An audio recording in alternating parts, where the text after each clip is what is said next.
حمص بطحينة بقوام كريمي وطعم مميز، بنحضرها في البيت بكل سهولة. خليكن معي تابعوا الفيديو للآخر وإن شاء الله الوصفة راح تنال إعجابكم. بالبداية في عنا 3 أكواب من الحمص، نغمرها بالمي الباردة يعني من الحنفية ونتركها لمدة 12 ساعة، ومن بعد ليلة كاملة بنحطها بطنجرة الضغط وبنتركها لحتى تستوي تماما، لازم تنهرس يعني. بيسعدني وبيشرفني أعرف المتابعين من وين عم يتابعوني. نصفيها من المي وبنتركها لحتى تصير بحرارة الغرفة. شايفين حبة الحمص مستوية تماما مثل ما واضح عليكم. وهلا بدنا نحضر كمية من الحمص المطحون. بنحط 3 أكواب من الحمص بالفرامة، بنحط معها كوب من الثلج، نطحنها لمدة 3 دقائق. وهلا بدنا نحط 3/4 الكوب من الطحينة يعني الراشي، وبنحتاج كمان لسنين من الثوم، ملعقتين كبار من الزيت النباتي وممكن نستخدم زيت الزيتون لو بنحب، وربع كوب من عصير الحامض عصير الليمون. بنضيف من مية سلق الحمص بالتدريج لحتى نحصل على خليط كريمي، تقريبا بنحتاج لكوب. وبنحط كم قطعة من التلج كمان. بنتبلها بالملح والكمون. فضلا ندعموا الفيديو بلايك وتعليق، وإذا ما كنتم مشتركين في القناة اشتركوا وفعلوا زر الجرس لحتى يوصلكم كل شي جديد. وبنطحنها كتير منيح لحتى نحصل على خليط ناعم وكريمي بهذا الشكل مثل ما واضح عليكم. تقريبا بدها من 5 إلى 10 دقائق على حسب قوة الخلاط. هذا هو قوام يلي بدنا إياه. القوام كريمي وطعم كتير مميز. بتمنى تجربوا هاي الوصفة في البيت وتنال إعجابكم يا رب.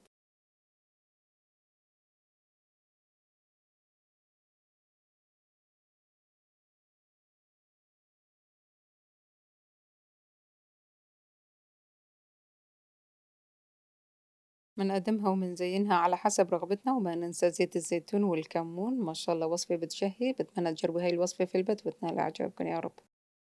وبهذا الشكل صار عنا أطيب صحن حمص. بشكر كل حدا بقي معنا لآخر الفيديو حط لايك وتعليق. وإذا حبيتوا تجربوا الوصفة راح تلاقوا كل المكونات تحت الفيديو بصندوق الوصف. بتمنى وصفة اليوم نالت إعجابكم، وانتظروني بوصفة جديدة. مع السلامة، في أمان الله.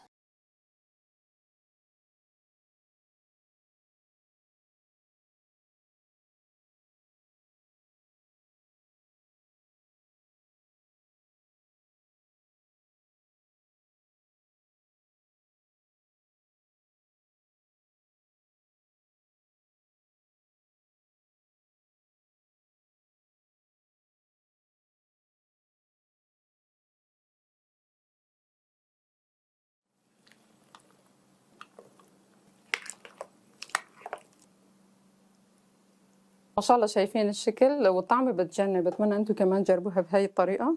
هذا فطورنا لليوم، الله يديمها يا رب. صحتين ألف عافية. خلينا نقول بسم الله ونبلش. بسم الله الرحمن الرحيم. بدنا نحضر مع بعض إن شاء الله الفول. فول بطحينة واللبن.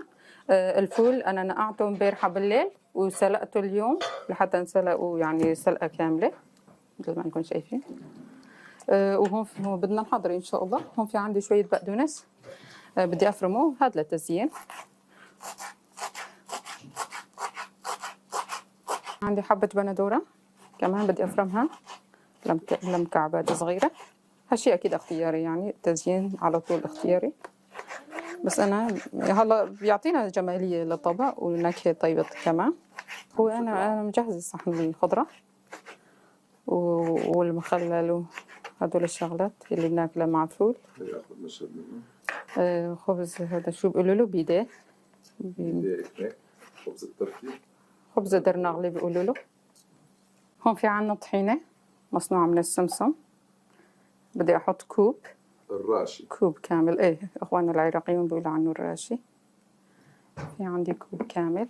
أنا عم بحضر كمية كبيرة، الواحد بحضر على حسب أفراد عيلته أكيد. في عنا الثوم كمان مقدار ملعقة كبيرة، والثوم هون ضروري بحسه. بالفول لكن أكيد ضروري. ضروري. بدي أهرسهم. يعني كم سن تقريبا؟ هاد واحدة منها كم 3 4 يعني ضروري. وهرسنا الثومات. حلو يعني النكهة تكون فيه وزهرة. والثوم تصير طيبة. وفي عنا ايه في عندنا الليمون، لسه عم بتقول الليمون. في عندي الليمون، الليمونة صايرة كبيرة، بدي اخذ نصين ان شاء الله. نص ليمونة يعني؟ نص ليمونة. حط الليمونة كاملة. يعني كل ما كثر الليمون والثوم بتصير أطيب. ماشي، راح احطه كامل لانه حجمه كان يعني حجمه كبير. ما في مشكلة. هو طحينة وثوم. والله بدنا نضيف الكمون. نروح نشتري من المحلات نقول له بدنا اياه حامض. كتر لنا الحامض والثوم. بدنا اياه طحينة يا حامض، نقول له الاثنين سوا. في عنا ملح كميته اختيارية، والكمون ملعقة صغيرة، ضروري هالكمون بالفول. في عندي رشة فلفل، رشة فلفل اختيارية فينا نستغني عنه كمان. وفي عندي زيت الزيتون، من هلا بدي احط، وكمان من فوق بدنا نحط ملعقتين 3 تقريبا. بدي اخلط هدول المكونات هيك لحتى يندمجوا شوي، خلطة خفيفة. وهلا بدي احط اللبن. الزبادي يعني. قد ايه كمية اللبن؟ كمية كوبين ونص بدي احط ان شاء الله، وحسب الواحد كيف بيحب. أذواق. ايه، كوب الثاني والنص. حطيت كوبين ونص. بدي اخلط هدول المكونات، وهلا بدنا نضيف مي سلق الفول.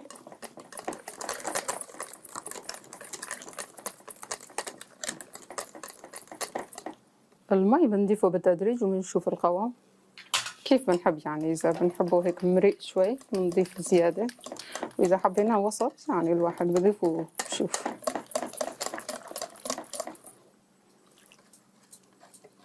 حطي كمان بدها شوي؟ ايه بدها طبعا، لأن الطحينة سميكة واللبن ما شاء الله كان سميك. تمام. هلا وقت أحط الفول وبده يجي معه، بيجي معه شوية مي، الكبتاية بياخد السائل. خلينا ندوق ونشوف الحموضة والملوحة، نتأكد منه. وبدنا نحط فول.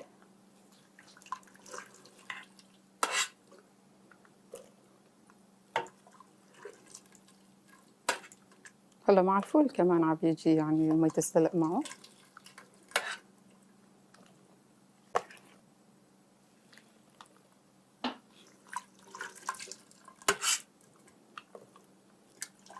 كمية الفول منيحة. هلا لاني ل10 أشخاص ما شاء الله. فول يوم الجمعة هو فطور كل حلبي يوم جمعة. والله الحلبية يوم الجمعة كلهم بياكلوا فول.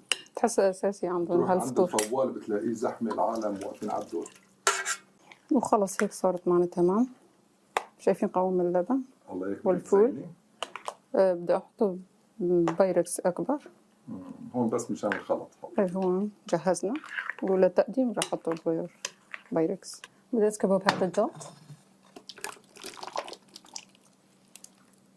هلا بالنسبة للفول فينا نخلط معه حمص كمان بيطلع طيب كتير. يعني نخلط بين الحمص وفول نص بنص، كمان بيطلع طيب كتير. هلا بالنسبة لي أنا بحب الحمص أكتر من الفول. وأنا بحب الفول أكتر من الحمص. سبحان الله، كل واحد يعني بيحب شكل.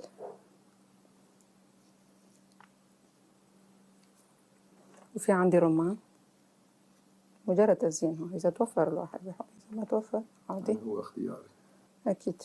هلا تزيين عامة كل شيء اختياري،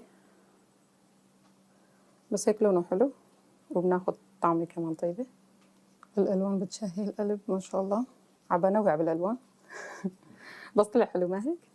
طلع لوحة فنية. وهلا في عنا رشة كمون ورشة فلفل أحمر.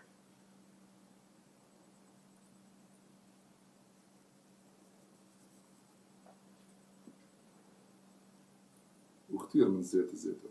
زيت الزيتون كان هي وفيرة لازم. عشان يكون دسمة.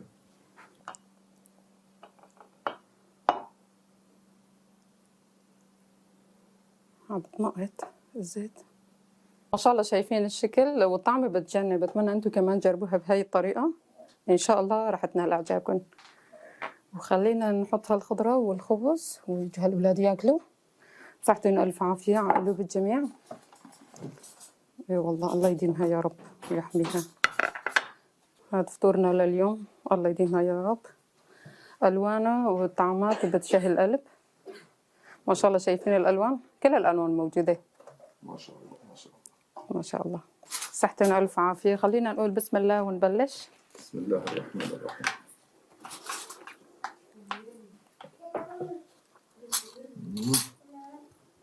شيء لذيذ. ألف صحة وعافية. بسم الله. بابا شوية ملح. ملح، جيبي ملح بابا.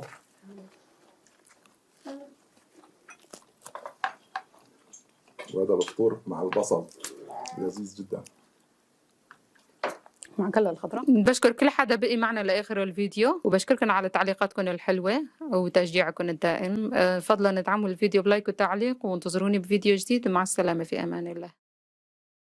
السلام عليكم ورحمة الله وبركاته. إن شاء الله تكونوا بألف خير وانتوا بتشوفوا فيديو اليوم. بشكر كل حدا ضغط لايك وحط لي تعليق. عملنا أطيب فتة حمص أنا وأبو محمد، حضرناه على الفطور، كان طيب كتير، كل العيلة حابته. بتمنى أنتوا كمان تجربوها في البيت وتنال إعجابكم. وبرحب كل المشتركين يلي انضموا لنا من جديد، بقلكم أهلا وسهلا فيكم، نورتوني. إن شاء الله القناة والوصفات ينالوا إعجابكم. فضلا ادعموا الفيديو باللايك وتعليق، وإذا ما كنتم مشتركين في القناة يا ريت تشتركوا في القناة لحتى يوصلكم فيديوهات القادمة. خلينا نذكر الله ونصلي على النبي ونبلش بالفيديو، وفرجة ممتعة. عم نحضر مع بعض فتة حمص.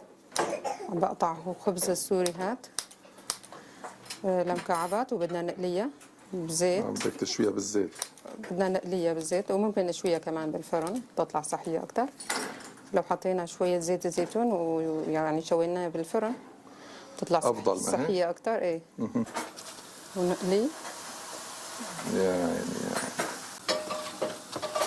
هيك لحتى ياخذوا لون ذهبي بس. على السريع أخذ لون. إيه على السريع، هو لأن الزيت حامي. خلاص هيك أخذنا اللون اللي بدنا إياه. نرفع مباشرة فوق مناديل ورقية، يعني ما حارة، مناديل مطبخ. لحتى يعني نخلص من الزيت الزائد. الدفعة الثانية. الدفعة الثانية وتشيل الدفعة الأخيرة. الدفعة الثانية. هون في عندي شوية بقدونس بقاطعه، بكون عندي جاهز عشان بدنا نزين فيه الفتة. في عندي رمان كمان مشان زينة، هو هالشي أكيد اختياري. هون في عندي حبتين فلفل أنا شويتهم فوق النار، بدي أقشرهم، أحاول أقشرهم نتخلص من هاي القشرة السوداء. هيك عم تقطعي هي كل وحدة للقمة ولا؟ مشان الواحد يعني ما يحتار. صغار يشيلوا. بدك تصغري أكثر ولا خلاص هذا هيك؟ خلاص هيك بكفي. حط له رشة ملح هيك وخلاص. بالنسبة للطشة، الطشة يلي بدنا نطش فوقه فوق الفتة. ايه هلا العالم بتحط سمنة أو زيت. هلا هون عم بستخدم الزبدة الحيوانية. ترياق. بقى المادة الدهنية بترجع على حسب الرغبة. هلا أنا بالعادة بعمله بزيت الزيتون، بس هالمرة بدنا نحضره بترياق، يعني سمنة حيوانية. وبالنسبة للمكسرات عندي كاجو. اي والله. في عندي توم، بقى كميته بترجع على حسب الرغبة. فينا نحط سنين وفينا نكتر على حسب رغبتنا بنحط. أنا في عندي 4 سنون. هو الثوم كثير مهم للفطور. طيب للحمص يعني للفتة. طيب للفتة. وفي عندي زبادي لبن يعني. قد ايه الكمية؟ كمية كوبين بدك تقول. كوبين أو أكثر شوي، كوبين ونص. هو حسب الرغبة كمان. والله الكمية على حسب كمية الحمص اللي بدنا نحطه. وفي عندي الطحينة. الراشي. الراشي، اخواننا العراقيون بيقولوا عنه راشي، نص كوب تقريبا. وفي عندي الليمون. هلا خلينا ادمج هذول. تمام، توكلي على الله. واحط رشة ملح. والكمون ما ننسى، كمون ضروري جدا بالنسبة لي طبعا. طبعا حطي كمون، هي كمون. رشة اختيارية. والفلفل؟ ما راح احط فلفل. الفلفل بدي ازين فيه. بتزيني فيه. ايه من فوق من فوق. تمام. اخلط هذول.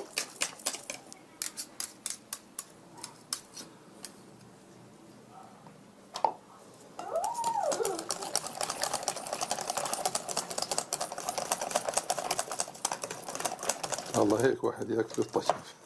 ايه طيب.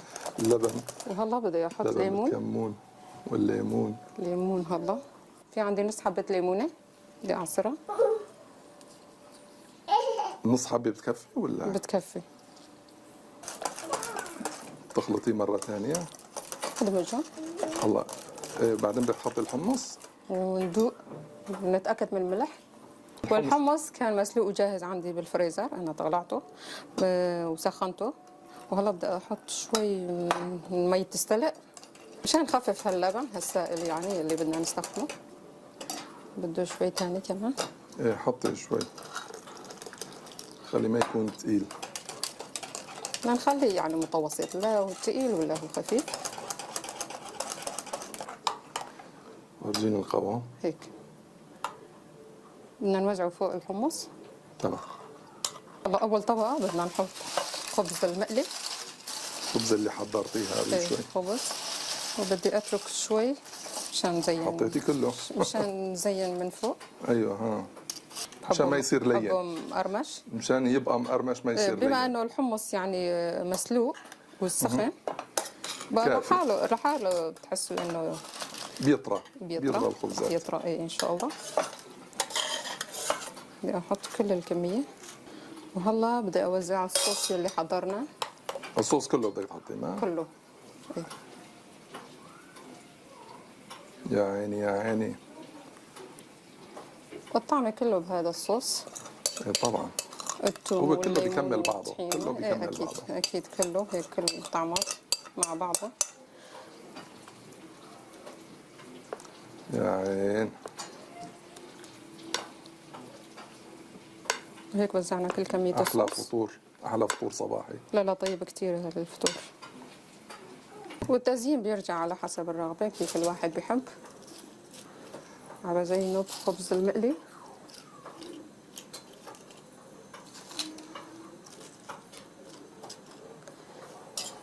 وفي عندي شوية حمص. تحطيه بالنص. حطه بالنص.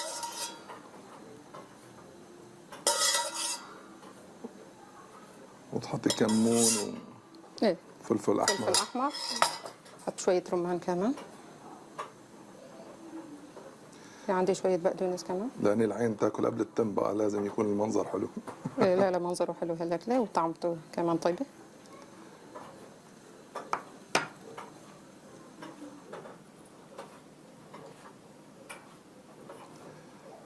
صار كتير حلو بتعرفي. والله الطشة. صارت لوحة لوحة. الطشة بده يزيد جمالية وطعمة. بدها تزيد ولا بدها تزيل؟ زيد. ورشة كمون ما ننسى. وفلفل فلفل أحمر. ايه هذول هن كل يعني المواد اللي بنحتاجه. وهيك طبقنا خلص. بقي والطشة؟ آخر لمسة.